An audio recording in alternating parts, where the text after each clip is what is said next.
अब कुछ लोगों के बैंक खाते हमेशा के लिए बंद होने वाले हैं और इनको बंद खुद आरबीआई ही करेगा, वो भी बिना मालिक से पूछे। अब आरबीआई ऐसा क्यों करेगा और कौन से खातों को बंद करेगा, तो सारी जानकारी मैं आपको इसी वीडियो में देने वाला हूं।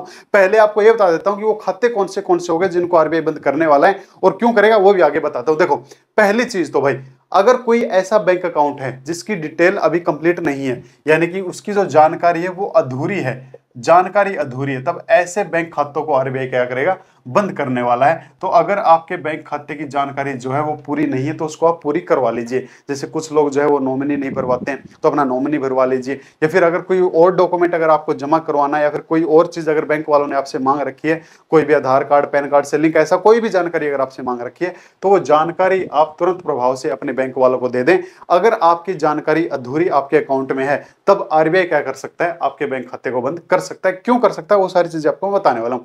दूसरी चीज जो है भाई, अगर आपके खाते की जानकारी तो पूरी है लेकिन आपके खाते में कोई हलचल ही नहीं है, हलचल समझ गए ना, कोई लेन देन हुए मुद्दत ही हो चुकी है, 1 साल से, 2 साल से, 3 साल से, 4 साल से उस अकाउंट में कोई लेन देन नहीं हुआ है, एक पैसे का भी, तब ऐसे में आरबीआई जो है उस बैंक अकाउंट को भी बंद कर सकता है, क्योंकि उस खाते में कोई हलचल नहीं हो रहा है। 1 साल से, 2 साल से, 3 साल से, 10-10 साल से लोगों के जो बैंक खाते हैं ना, ऐसे कैसे पड़े हैं भाई। और ऐसा आरबीआई कर क्यों रहा है, आप सोच के हैरान रह जाओगे कि आरबीआई ने इतना बड़ा कदम क्यों उठाया है। लेकिन ये जो कदम उठाया है जनता की भलाई के लिए ही उठाया है। तीसरी चीज जो है, आरबीआई का मानना है कि अगर कोई ऐसा बैंक अकाउंट है जिसमें हलचल तो हो रही है लेकिन तुरंत प्रभाव से, यानी कि पैसे का आगमन हुआ और गया, आगमन जो है तुरंत प्रभाव से हो रहा है, यानी कि 1 सेकंड में पैसा खाते में आया और 1 सेकंड में पैसा खाते से निकल गया, 1 सेकंड में पैसा खाते में गया और 1 सेकंड से पैसा खाते से निकल गया। एक खाते में 2 लाख रुपए आया, अगली सेकंड 2 लाख निकल भी गया, फिर 3 लाख आया, अगली सेकंड फिर 3 लाख निकल गया, 1 सेकंड में 2,000 आए, फिर 2,000। खाते में कोई पैसा टिकता ही नहीं है। तो ऐसी क्या कंगाली आ चुकी है कि पैसा तो आ रहा है पर तुरंत प्रभाव से जा रहा है, तब ऐसे खातों के ऊपर भी पूरी पैनी नजर बना रखी है।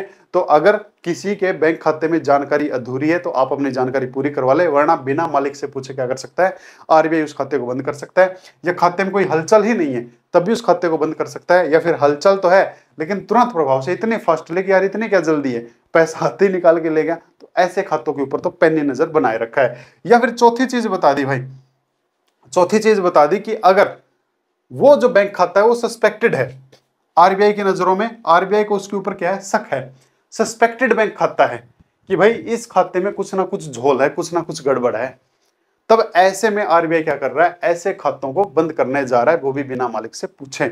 तो अगर आपके बैंक अकाउंट के साथ में कुछ ऐसा व्यवहार हो रहा है तो आप क्या कर सकते हो, उसकी जो भी चीजें आप उसको पूरा कीजिए, बैंक वालों से जाकर आप अपना संपर्क कर लीजिए। अदरवाइज आरबीआई क्या कर सकता है, आपके बैंक खाते को आपसे बिना पूछे ही बंद कर सकता है। अब आरबीआई ऐसा क्यों कर रहा है, वो कर रहा है साइबर फ्रॉड को लेके भाई। सीधी सी सिंपल सी बात ये है, अब साइबर फ्रॉड आज के टाइम पे बहुत ज्यादा बढ़ रहा है, हर दूसरा इंसान साइबर फ्रॉड का शिकार हो रहा है किसी ना किसी तरीके से।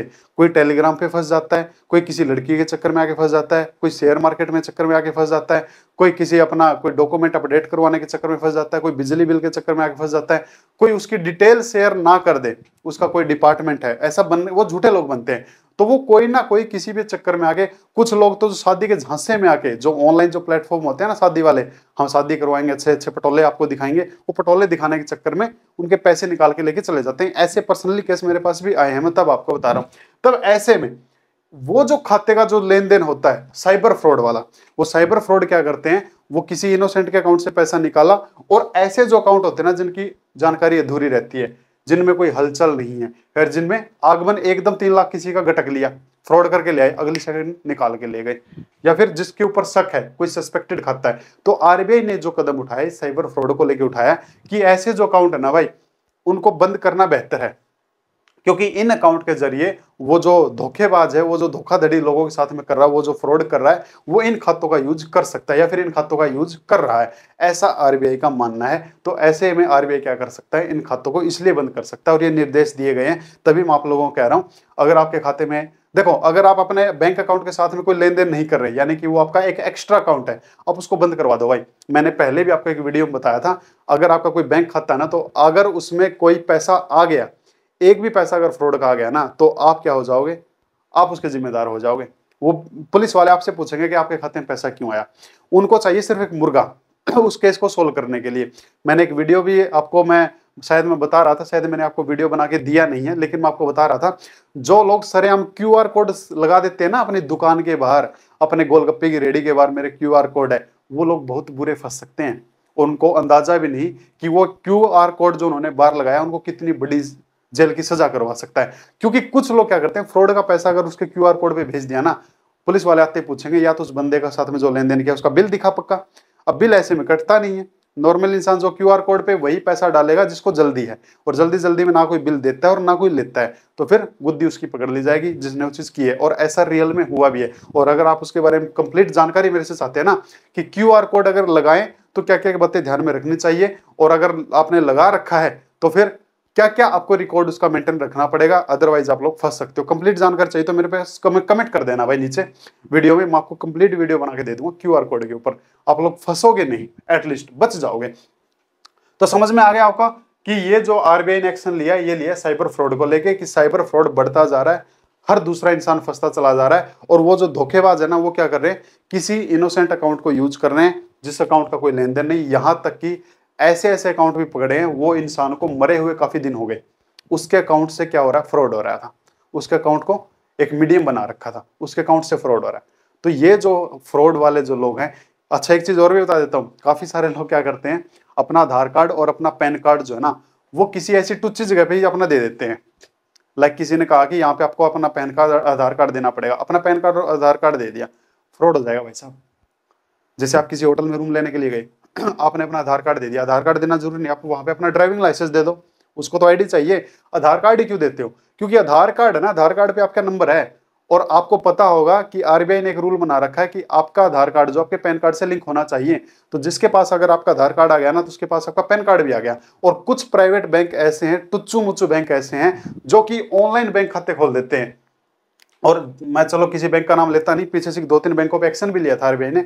अगर उन टुच्चो मुच्चो बैंकों ने उस आधार कार्ड पे और पैन कार्ड पे जो आपका है, पर वो फ्रॉड ने यूज कर रखा है, उस धोखेबाज ने यूज कर रखा है, तब ऐसे में उस चीटर ने यूज कर रखा है, वो आपका ऑनलाइन खाता खोल के और उसमें फ्रॉड का पैसा लेगा और आगे अपने अकाउंट में डाल लेगा सेफली। फंसोगे कौन, आप फंसोगे। तो भाई ये चीजें आपको ध्यान में रखनी चाहिए। जब भी आप कहीं पे अपना कोई भी डॉक्यूमेंट, कोई भी अपने आइडेंटिफाई का जो भी डॉक्यूमेंट है उसको यूज कर रहे हो ना, तो सोच समझ के यूज करो कि यहाँ ये चीज देनी चाहिए या नहीं देनी चाहिए। ये छोटे मोटे होटल वाले है ना, डाटा लीक करते हुए टाइम नहीं लगाते हैं। तो ये जो चीजें हैं, तो भाई समझ में आ गया होगा आपको। अगर आपका अकाउंट ऐसा है, अगर कोई हलचल नहीं तो उसको बंद करवा दो, ठीक है। या फिर कोई ऐसी हलचल आपके अकाउंट में, देखो कुछ लोग ईमानदारी से भी ऐसी हलचल करते हैं कि एकदम खाते में 2 लाख आया और 2 लाख दूसरे खाते में सेफली डाल दिया। ऐसे लोग भी करते हैं, ईमानदारी से करते हैं। पर या तो आप उस खाते में कोई छोटी मोटी एफडी बनवा दो, ठीक है, या उसमें कोई 5-10 हजार रुपए पड़े रहने दो सेविंग के तौर पे, बाकी अपना लेन देन करते रहो। अगर ईमानदारी से आपका ऐसा खाता है तो आप उसके साथ में ऐसा व्यवहार करें, ठीक है। तो शक कब होगा, शक तब होगा जब आपने क्यूआर कोड उस खाते पे ले रखा है और आपने जिसकी पेमेंट ली उसका अगर आपके पास में रिकॉर्ड नहीं है, तो आपके पास आरबीआई जब क्या करेगा, आपके अकाउंट पे शक कर लेगा। तो जानकारी अगर आपकी अधूरी है तो उसको कंप्लीट करा लो। तो ये कुछ जानकारी थी, ऐसे लोगों के खाते जो है भाई आरबीआई बंद कर सकता है। तो भाई आपका खाता बैंक बंद ना करे उससे पहले ये चीजें कर लो। उम्मीद करूंगा ये जानकारी आपको पसंद आई होगी, और अगर पसंद आई है तो इसको लाइक कर लीजिए, शेयर कर लीजिए, सब्सक्राइब कर लीजिए। अगर नहीं पसंद आई तो इसको आप डिसलाइक कर लीजिए, ठीक है, ताकि हमको ही पता चल जाएगा कि हमारे कंटेंट में और क्या कमी है और क्या हमको सुधार करना चाहिए। और अगर आज आगे ऐसी ही जानकारी अगर आपको चाहिए, किस टॉपिक के ऊपर आपको जानकारी चाहिए, कमेंट बॉक्स खुला है, आप कमेंट में लिख सकते हैं कि सर हमको इस टॉपिक पे जानकारी दे दो। मैं मेरे पास जो जेन्युइन जानकारी होगी मैं आप तक पहुंचाने की जरूर कोशिश करूंगा। Thank you my dear. फिर मिलते हैं किसी कंटेंट के साथ में, उस कंटेंट के साथ में जो आप चाहो, और आप क्या चाहते हो आप कमेंट में मेरे को बता सकते हो। लेकिन अगर आप मेरे को पर्सनली बताना चाहो तो डिस्क्रिप्शन में आपको मेरे लिंक मिल जाएंगे, इंस्टाग्राम के आईडी, फेसबुक के आईडी, व्हाट्सअप ग्रुप आपको मिल जाएगा, व्हाट्सअप नंबर भी मिल जाएगा, कॉलिंग नंबर भी मिल जाएगा, वहां से आप मेरे से डायरेक्ट बात कर सकते हैं। Thank you my dear.